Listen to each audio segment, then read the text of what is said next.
പിതാവിൻ്റെയും പുത്രൻ്റെയും പരിശുദ്ധാത്മാവിൻ്റെയും നാമത്തിൽ ആമേൻ. പ്രിയപ്പെട്ടവരെ, ഇന്ന് ഫെബ്രുവരി 1 ഞായറാഴ്ച. അമ്മേ പരിശുദ്ധ അമ്മേ, അമ്മേ പരിശുദ്ധമേ, ദൈവമാതാവേ, കൃപാസനത്തിലൂടെ ഞങ്ങൾക്കും ഞങ്ങളുടെ ദേശത്തിനും അമ്മ മധ്യസ്ഥം തേടി തന്ന എല്ലാ അനുഗ്രഹങ്ങൾക്കും കൃപകൾക്കും ഞങ്ങളിപ്പോൾ ഹൃദയം നിറഞ്ഞ നന്ദി പറയുന്നു. അമ്മേ പരിശുദ്ധമേ, ദൈവമാതാവേ, 2004 ഡിസംബർ 7 ഉച്ചകഴിഞ്ഞ് 2:30 കൃപാസനത്തിൽ സംഭവിച്ച അമ്മയുടെ പ്രത്യക്ഷപ്പെടലിനെ തിരുസഭയ്ക്ക് സമർപ്പിച്ചിരിക്കുന്ന പഠനരേഖകളുടെ മേൽ സഭാത്മകമായ പഠനം ആരംഭിക്കുവാൻ ഞങ്ങൾ പ്രാർത്ഥിക്കുന്നു. അമ്മേ പരിശുദ്ധമേ, ഭൂസ്വർലോകങ്ങളുടെ രാജ്ഞിയായ അങ്ങേയ്ക്ക് ഭൗമസംരക്ഷണത്തിനായി പ്രപഞ്ചപ്രകൃതിയെ തന്നെ തിരുസഭ പ്രതിഷ്ഠിക്കുവാൻ ഈ പ്രത്യക്ഷീകരണം വഴി ഇടയാക്കണമേ. പരിശുദ്ധമേ, ജപമാല മാതാവേ, സകല കൃപാസനം പ്രാർത്ഥനയോടും ചേർത്ത് ഞങ്ങളിപ്പോൾ പ്രാർത്ഥിക്കുന്ന ഈ കുടുംബത്തിന്റെ പ്രത്യേക നിയോഗം പറ മക്കളെ.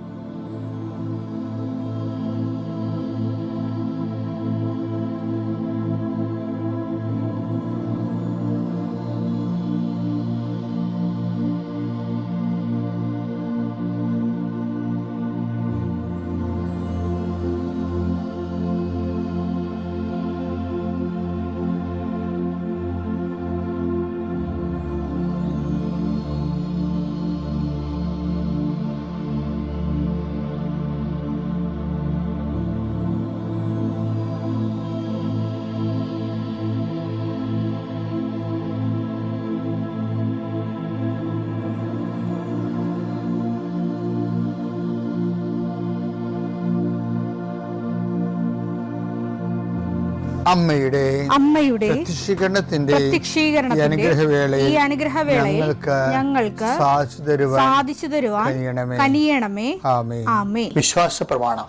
സർവശക്തനായ പിതാവും ആകാശത്തിന്റെയും ഭൂമിയുടെയും സൃഷ്ടാവുമായ ദൈവത്തിൽ ഞാൻ വിശ്വസിക്കുന്നു. അവിടുത്തെ ഏകപുത്രനും ഞങ്ങളുടെ കർത്താവുമായ ഈശോ മിശിഹായിലും ഞാൻ വിശ്വസിക്കുന്നു. ഈ പുത്രൻ പരിശുദ്ധാത്മാവിനാൽ ഗർഭസ്ഥനായി കന്യകാമറിയത്തിൽ നിന്ന് പിറന്ന് പൊന്തിയോസ് പീലാത്തോസിന്റെ കാലത്ത് പീഡകൾ സഹിച്ച് കുരിശിൽ തറയ്ക്കപ്പെട്ട് മരിച്ച് അടക്കപ്പെട്ട് പാതാളങ്ങളിൽ ഇറങ്ങി മരിച്ചവരുടെ ഇടയിൽ നിന്ന് 3-ാം നാൾ ഉയർത്ത് സ്വർഗത്തിലേക്ക് എഴുന്നള്ളി സർവശക്തിയുള്ള പിതാവായ ദൈവത്തിന്റെ വലതുഭാഗത്തിരിക്കുന്നു. അവിടെ നിന്ന് ജീവിക്കുന്നവരെയും മരിച്ചവരെയും വിധിക്കുവാൻ വരുമെന്നും ഞാൻ വിശ്വസിക്കുന്നു. പരിശുദ്ധാത്മാവിലും ഞാൻ വിശ്വസിക്കുന്നു. വിശുദ്ധ കത്തോലിക്കാ സഭയിലും പുണ്യവാന്മാരുടെ ഐക്യത്തിലും പാപങ്ങളുടെ മോചനത്തിലും ശരീരത്തിന്റെ ഉയർപ്പിലും നിത്യമായ ജീവിതത്തിലും ഞാൻ വിശ്വസിക്കുന്നു. ആമേൻ. സ്വർഗ്ഗസ്ഥനായ ഞങ്ങളുടെ പിതാവേ, അങ്ങയുടെ നാമം പൂജിതമാകണമേ. അങ്ങയുടെ രാജ്യം വരണമേ.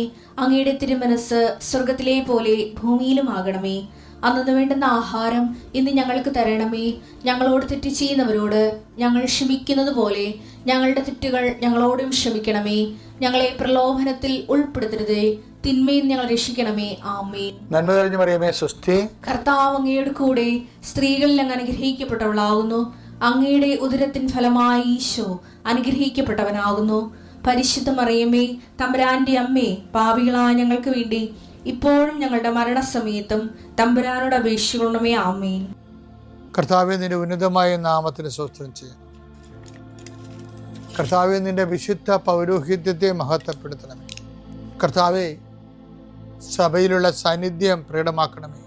40 വർഷം അർപ്പിച്ച കുർബാനയുടെ യോഗ്യതയായി കൃപാസ്ഥാനത്താരെ ജീവനോടെ പ്രത്യക്ഷപ്പെട്ട പരിശുദ്ധ അമ്മയുടെ പ്രത്യക്ഷീകരണ സ്ഥിരീകരണത്തിനായി ഇന്ന് കൃപാസ്ഥാനത്താരെ നടക്കുന്ന 10,000-കണക്കിന് മനുഷ്യരുടെ പ്രാർത്ഥനയോട് കൂടെ ദൈവവേദലെ ഞാൻ നിന്നെ ഈശോനാമത്തിൽ ആശീർവദിക്കുന്നു. ഇന്ന് അങ്ങയുടെ മക്കളെ പ്രാർത്ഥന കൂടുന്ന എല്ലാ മക്കൾക്ക് വേണ്ടി പ്രാർത്ഥിക്കുകയാണ്. കർത്താവെ, മനസ്സ് വേദനിക്കുന്ന എല്ലാ വിഷയങ്ങളും, അവരുടെ മനസ്സ് വേദനിപ്പിക്കുന്ന എല്ലാ വ്യക്തികളും ഇപ്പോഴും ഈശോയുടെ നാമം നിർവീര്യമാകട്ടെ. കർത്താവെ, മനസ്സ് വിഷമിപ്പിക്കുന്ന സാഹചര്യങ്ങൾ, ചെയ്തെടുക്കേണ്ട ഉത്തരവാദിത്തങ്ങൾ, മറ്റുള്ളവർ നമ്മളെ പഴി പറയാൻ സാധ്യതയുള്ള എല്ലാ വിഷയത്തിൻ്റെ മേലും കർത്താവിൻ്റെ കരുണ ചൊരിയുകയും നിങ്ങളെ കർത്താവ് ഇന്ന് നിലനിർത്തി തരികയും ചെയ്യട്ടെ. നിങ്ങൾ പോകുന്ന വഴികൾ, കണ്ടുമുട്ടുന്ന വ്യക്തികൾ, ചെയ്യുന്ന കാര്യങ്ങൾ, യാത്ര ചെയ്യുന്ന വാഹനങ്ങൾ, ഒപ്പിടുന്ന പേപ്പറുകൾ, കൈമാറുന്ന രേഖകൾ, കഴിക്കുന്ന മരുന്ന് എല്ലാം മാതാവിൻ്റെ മധ്യസ്ഥതയിൽ യേശുനാമത്തിൽ അനുഗ്രഹിക്കപ്പെടുകയും നീ ദൈവത്തെ അനുഭവിക്കാൻ ഇന്ന് നിന്നെ സഹായിക്കുകയും ചെയ്യട്ടെ. നിത്യം പിതാവും പുത്രനും പരിശുദ്ധാത്മാശ്രേഷ്ഠ നീക്കുവാണ്. എൻ്റെ പ്രിയപ്പെട്ടവർ, നമ്മളെ ദൈവത്തിൻ്റെ ആകുക ഉടമ്പടിയുടെ ഏറ്റവും വലിയ ലക്ഷ്യം അതാണ്. അതുകൊണ്ട് പൗലോസ് അപ്പോസ്തലൻ പറയുന്നുണ്ട്, യേശുക്രിസ്തുവിൻ്റെ സ്വന്തമാകാൻ വിളിക്കപ്പെട്ടവരും. റോമ 1:6 യേശുക്രിസ്തുവിന് സ്വന്തമാകാൻ വിളിക്കപ്പെട്ടിരിക്കുന്ന നിങ്ങളും അവരിൽ ഉൾപ്പെടുന്നു. അപ്പൊ യേശുക്രിസ്തുവിൻ്റെ എന്ന് പറഞ്ഞ ആ ബന്ധം എന്ന് പറയുന്നത് സ്വന്തം എന്നുള്ള ഒരു ബന്ധമാണുള്ളത്. അത് അങ്ങനെ വരണത് ഉടമ്പടിയുടെ വാഗ്ദാനത്തിലൂടെയാണ്. അതാണ് എസെക്കിയേൽ നമ്മൾ വായിച്ചത്.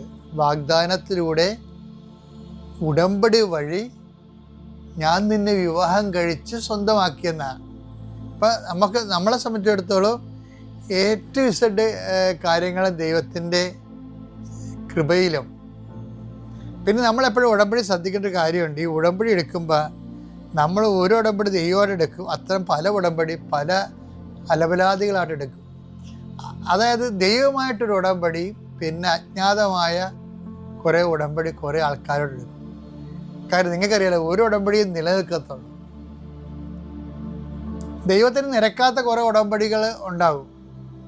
അതാണ് നമ്മുടെ ഉടമ്പടിയിൽ ആൾക്കാർക്ക് പണി കിട്ടുന്നതിൻ്റെ കാര്യം. അതാണ് പണി കിട്ടണമല്ല, ആൾക്കാർക്ക് വിചാരിക്കേണ്ട രീതി ഫലം ഉണ്ടാകാത്തതിൻ്റെ കാരണം ഇവർ രഹസ്യ ഉടമ്പടി, പരസ്യ ഉടമ്പടി ദൈവമായിട്ടും രഹസ്യ ഉടമ്പടി വേറെ ആൾക്കാരെടുക്കും. അതുകൊണ്ടാണ് ദൈവം പറഞ്ഞത്, നിങ്ങൾ പ്രഭുക്കന്മാരെ ആശ്രയിക്കരുത്. ആശ്രയം ആരിൽ വെച്ചാലും അത് ഉടമ്പടി റിലേഷനായിട്ട് വരും ഫലത്തിൽ. സങ്കീർത്തനം 118:8-9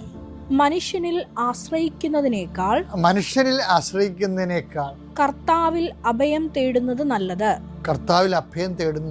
പ്രഭുക്കന്മാരിൽ ആശ്രയിക്കുന്നതിനേക്കാൾ കർത്താവിൽ അഭയം തേടുന്നത് നല്ലത്.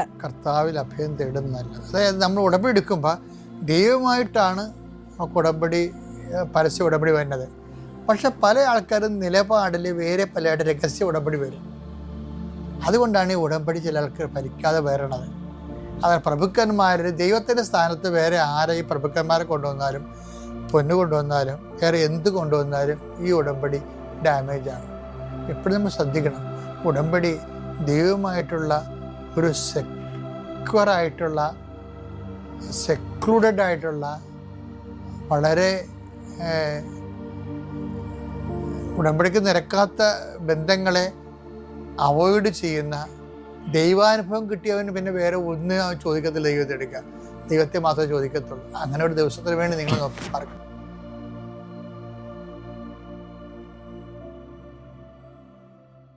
അത്യപൂർവ ദൈവാനുഭവങ്ങൾ ഇനി നിങ്ങൾക്കും സ്വന്തം.